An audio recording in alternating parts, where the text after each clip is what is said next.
Icy blasts of water greeted Greenpeace protesters climbing Russia's lone offshore oil platform in the Arctic. Then, these Greenpeace videos show, Russian police fired warning shots and then arrested 30 activists. They are now detained for 2 months in Murmansk, where their ship, the Arctic Sunrise, also is impounded. Greenpeace Russia lawyer Anton Bereslavsky says last year there were no legal penalties after Greenpeace boarded the same platform and unfurled a protest banner. Last year, the activists had boarded an oil rig and a ship. And this year, they've only boarded an oil rig. Last year, the border security never once reacted to what was happening. And this year, they are accusing them of piracy.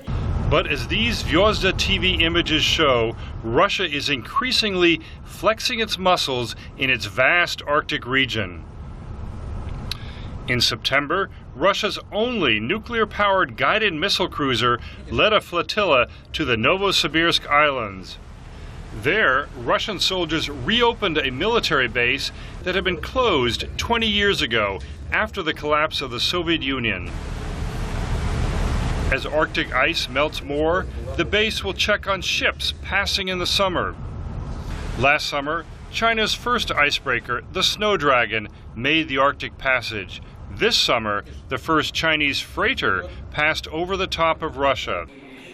Last May, at a meeting in Sweden, the Arctic Council admitted China as an observer. That meeting also drew Greenpeace protesters.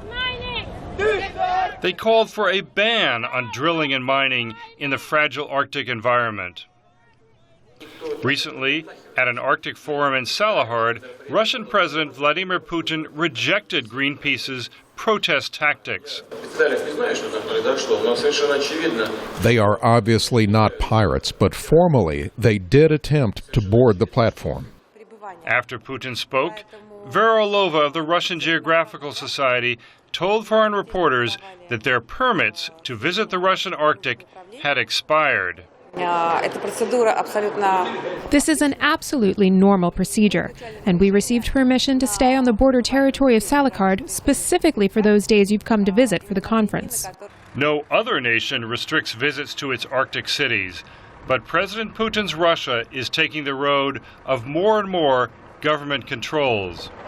James Brooke, VOA News, Salekhard in the Russian Arctic.